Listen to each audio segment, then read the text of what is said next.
when I was young, I was absolutely convinced that I was going to be a loser. Mr. Joe Rogan, give him a hand.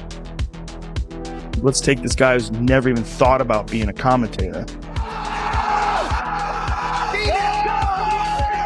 and make him our commentator. My balls was hot. I understand. Because you're an actor on a sitcom. Are you fighting in an Ultimate Fighting Championship? No, I just interview the fighters. The host of NBC's Fear Factor, Joe Rogan. I will forever always be the Fear Factor guy. I'm Joe Rogan. Welcome to Fear Factor. I was basically a loser. I had no money and no future prospects. There was no promise to me. It was like, where's this guy going?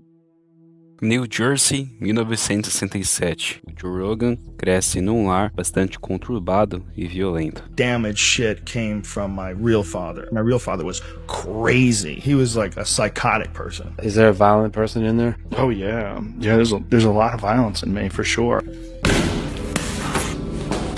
Is it connected to the dad at all? I'm sure it's connected to him also because he was violent and it made me feel very scared to be around him. But I also think it's connected in who he was as a human is transferred into my DNA. I remember one time me and my cousin got in a fight over nothing. It was like over who's tougher, King Kong or Godzilla. Yeah. I thought I was in like real trouble because I remember my cousin's mom was yelling at me and it was like, you monster, all this crazy shit. So my dad got me alone, just pulled me in a room, shut the door. I'll never forget this because I was 5 years old. I remember what the dresser looked like. I remember what the sheets looked like on the bed. And he goes, what happened? And I told him we got in a fight and I punched him in the face. And he goes, did you cry? I go, no. He goes, good, don't ever cry. And I remember that, like, whoa, okay. So I go from that to this other dude who's like super nice and he's really smart. He's a mathematical genius. He's a computer programmer. Takes my mom and he marries her. And all of a sudden I have this new dad. Joe estava feliz, mas a introdução de novo padrasto na família acabou causando outros problemas. My mom married my stepdad. We moved across the country from New Jersey to San Francisco, and then we lived there for a while, and then we moved to Florida, and then we moved to Boston, and we moved around a lot. And so the bad thing about that was I didn't really develop long-term friends. I just was always the new kid, and the new kid gets with. Yeah. Like most of the time it was no big deal. Like at 9 and 10, it's no big deal. But when it gets to be like 13 and 14, then it starts getting violent. Kids would pick on me, and I didn't know how to fight. And it drove me crazy. Like I was like, God, I hate the fact that when these kids want to fight me, I don't know what to do, and I'm terrified. So I go home the long way around, so I'd avoid everybody and that kind of shit. So I decided to learn martial arts. I said, well, what am I afraid of? I'm afraid of people that know how to fight. Well, I'm gonna really know how to fight. From 15 till I was, 21-ish, 22, constantly obsessed with martial arts. I mean, I trained almost every day. I was competing from the time I was 15. I just threw myself into it. It's all I did every day. I worked at the school. I was there every day. I had the keys. I closed up. I opened up. I'd go there in the middle of the night and open up and work out. I just wanted to just have an edge. I won the Massachusetts State Championship 4 years in a row, and I won the American Open, and I fought the national champion in the finals. That was when I was like 19, 20. That was when I was at my best. That was like the first thing that I ever did that made me feel like I wasn't a loser. Yeah. It was like the first thing that I ever did that I got really good at. I realized like, wow, if I focus on something and become obsessed with something, I can get really good at it. Is there advice you can give to young kids that are living through a shitty situation of any sort? Find a thing you like. Find a thing that you genuinely enjoy. Like, everybody thinks they're a loser, at least a young person in the situation I was at. I didn't know I wasn't a loser until I started winning, until I started doing martial arts. People respected me and they liked me for it. All of a sudden there was this feeling that I was unusual, I was unique, I was special. I mean, I always wonder what would have happened to me if I didn't discover martial arts. I would have been a completely different person. I'd probably been very lost. Quanto melhor ele ficava, mais apaixonado pelas artes marciais ele se tornava. Ele quase chegou a competir nas Olimpíadas, mas aconteceu algo que fez com que a sua opinião mudasse bem rápido. There was one time that I never recovered from. When I was 19 years old, I fought in this tournament in Anaheim, California. It was the Nationals, and I was the Massachusetts State Champion. I was fighting this kid. They had their whole team with them, and there's all these people in the stands that were... I remember saying, come on, Johnny, get him, Johnny, get him, Johnny. And I knew this dude was just a little slow, and I hit him harder than I've ever hit anybody in my life. I hit him with a wheel kick, I hit him so hard, I was limping for a couple days afterwards because my heel hurt from hitting his head. And he went out, face plant, snoring. He was unconscious for half an hour. They carried him off in a stretcher, and they eventually carried him off, brought him to the hospital. But he literally never stood up and walked around. I went back to talk to my instructor, and he said to me, "I heard you had a really good knockout," with this thick Korean accent. And I go, "Yeah." I go, "I thought he was dead. He never got up." He goes, "Sometimes they die." Wow. And then he walked away. Wow. And then I was like, "Oh shit, sometimes they die. Holy shit, I'm them. Them is me." Wow. Like, I could die. I was 19. And I remember I never thought about it the same way again. I never thought about hitting someone the same way again. It changed my feeling about it. I didn't have the same enthusiasm after that.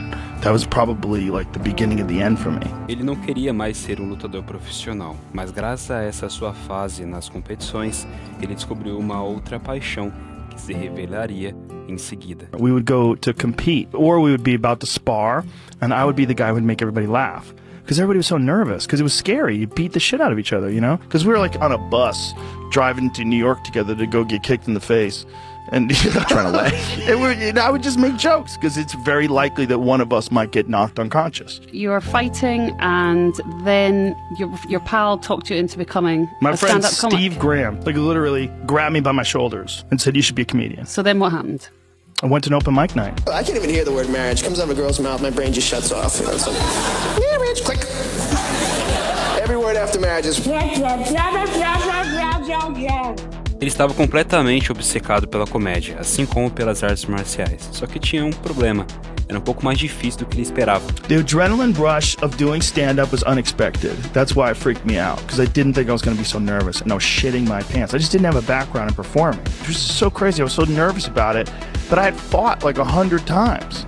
It's just so weird that getting kicked in the head didn't make me as nervous as talking to people. How long was your first beat? Was it open mic? It was open mic, yeah. I think they gave you 5 minutes. And I don't think I even had 5 minutes. I think I had 4. That was terrible when I started.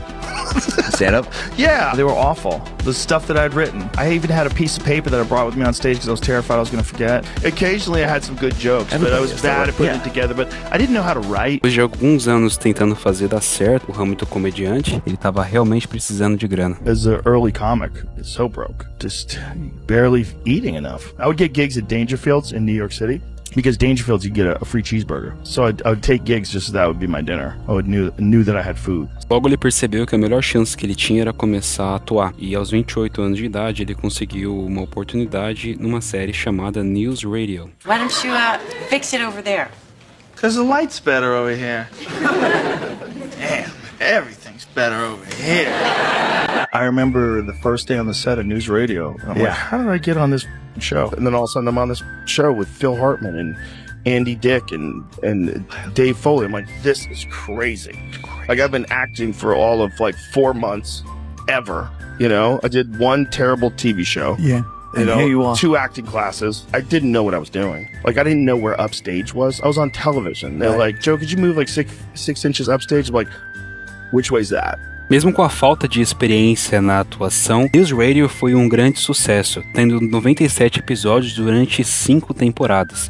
Então, o Joe Rogan finalmente alcançou o sucesso e o dinheiro que ele estava esperando. Dessa forma você pensaria, bom, então agora ele vai continuar por essa carreira, correto? Mas, na verdade, é bem pelo contrário o caminho que ele decidiu seguir. I hated being around actors. You deal with a certain kind of person that is 60% insane. I felt like I didn't belong there. I felt like I couldn't be myself. Everybody was reading the Hollywood Reporter and Variety on set. I'm like, what the f*** are you guys reading this shit for? They're not fun to joke around with. They're shitty. They backstab. They undermine you. This weird play that people were putting on, where everybody was trying to pretend to be something so that they can get auditions. I remember at one point in time, the producer of News Radio said to me, he was like, "Why are you still doing stand-up? You're an actor now." I was like, "Oh, no." I'll never take that away from you. I was like, "Oh, no. I gotta get out of here."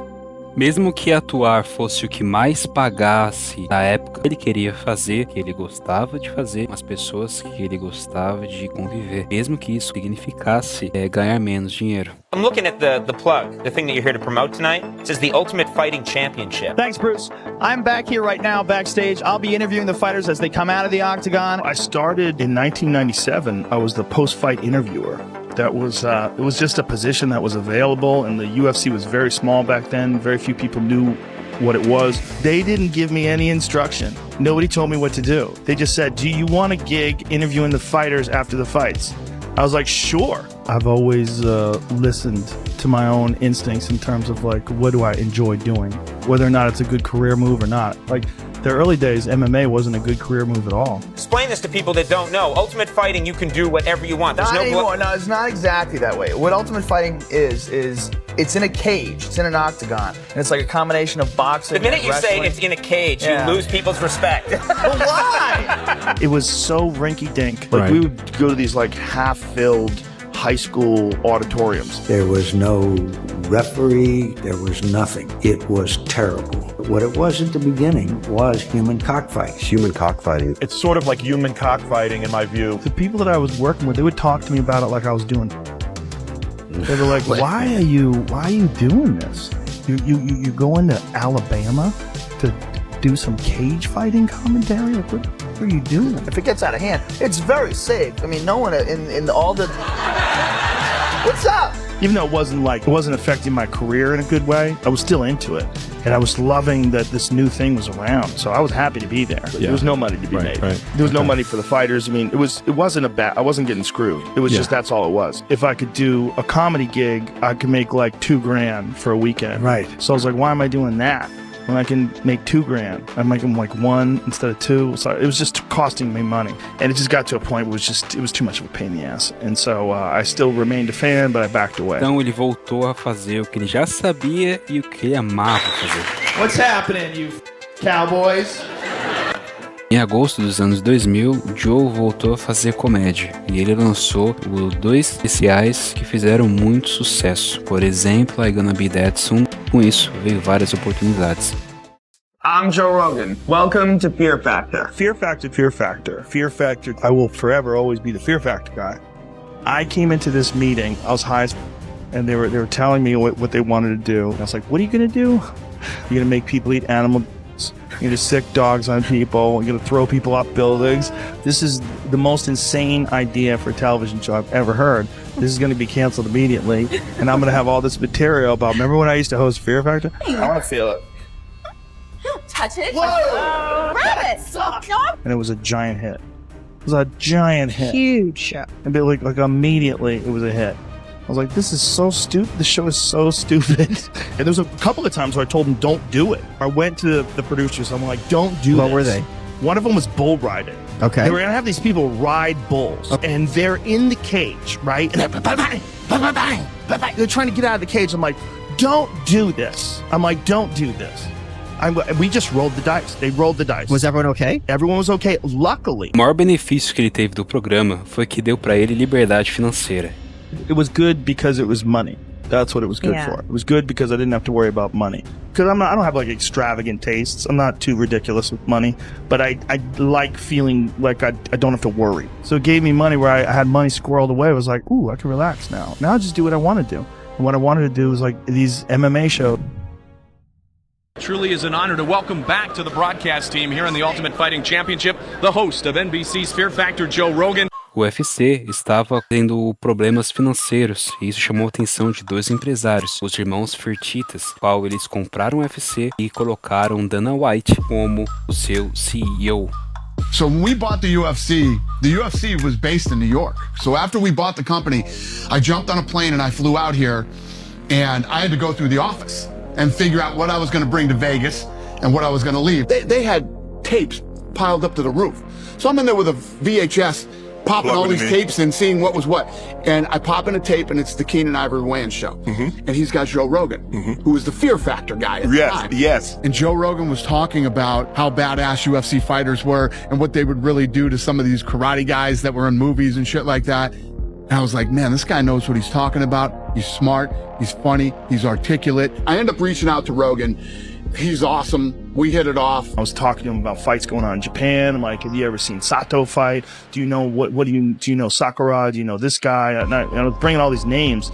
And he was like, do you want to do commentary? And he says, wait a minute. So you're telling me that I can have the best seats in the house for every UFC event and talk about the UFC?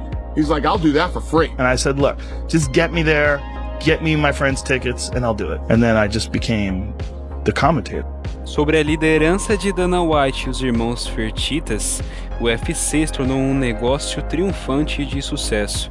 E assim como a marca crescia, Joe Rogan também crescia junto com a empresa. Tyson Griffin got some serious leg kicks. If he was a girl, you would say he has a badonkadonk. Oh, wow. Look at all the ice all over Yeah, we got a problem. Yep, Someone spilled ice in the octagon. Look at that. They knocked the bucket over. This is the goddamn Three Stooges.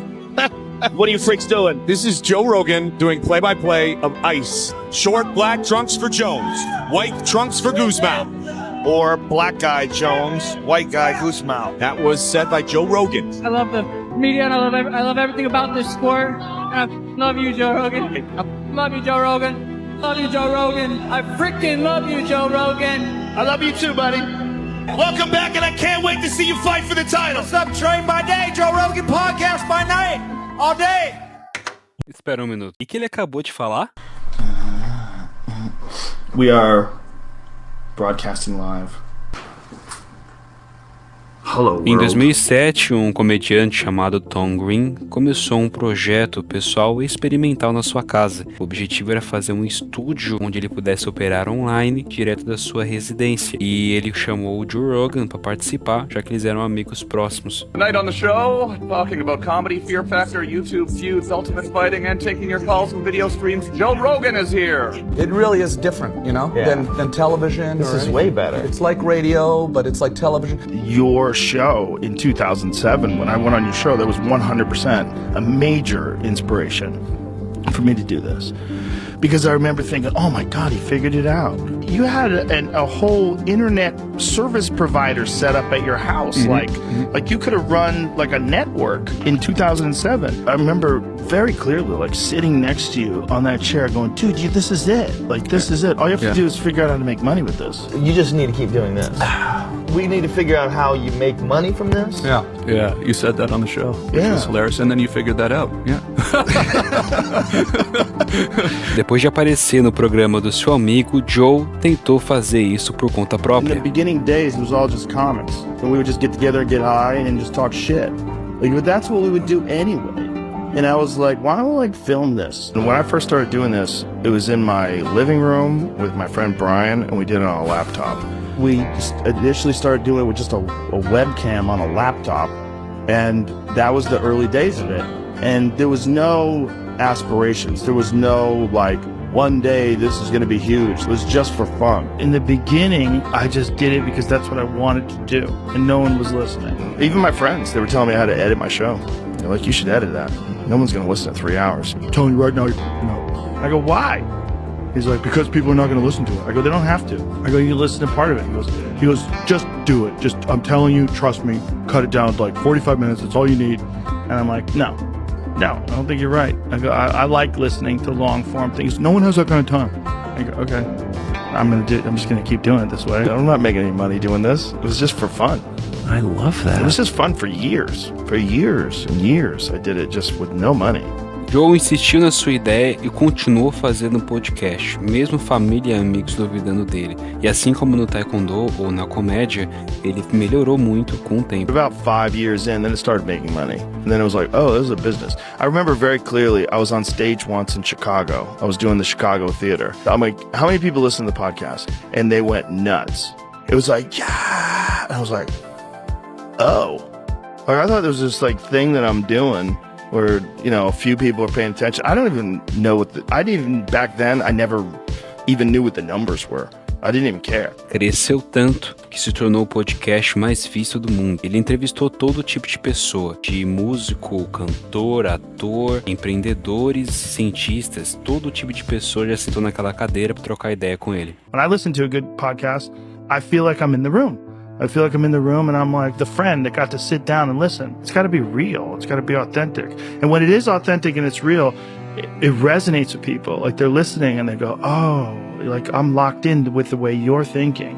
Like you two guys are in a conversation and I'm locked in. When she talks and you listen, I'm listening too. Like I didn't plan on talking to hundreds of scientists and hundreds of professors and all these different fascinating people. The fact that this podcast has gotten so big, it's stunning to me. It blows me away. I never anticipated it.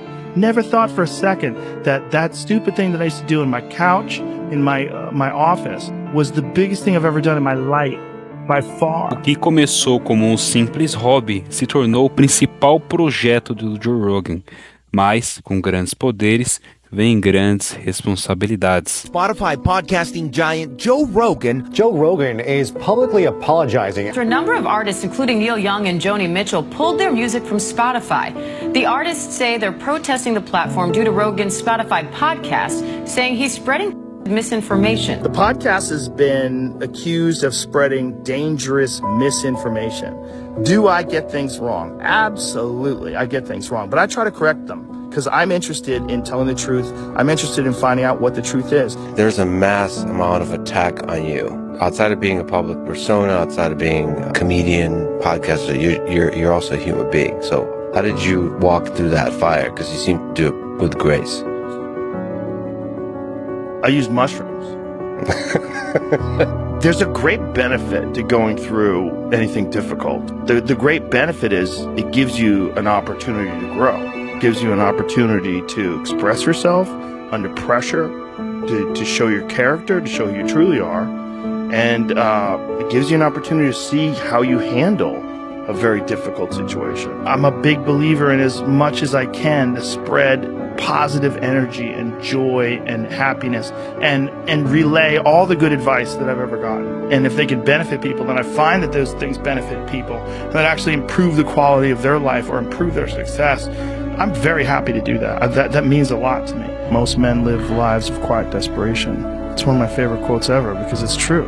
And I've been that guy. That you're just in this world where you just can't wait to just run away. And there's far too many people that get sucked into living a life where you're just doing a job. You're just showing up and putting in your time and then going home. And then by the time the day is done, you come home, you just want to have a cocktail, you watch TV, and you get up in the morning, your body's falling apart, and you're just doing the same thing until your heart stops beating. And that's a lot of us. Really, the key, I think, to happiness in life is being honest with yourself and finding whatever it is that's attractive to you. Yeah. Whatever it is that draws you, whether it's animation or sculpture or making clothes. Everyone has a thing.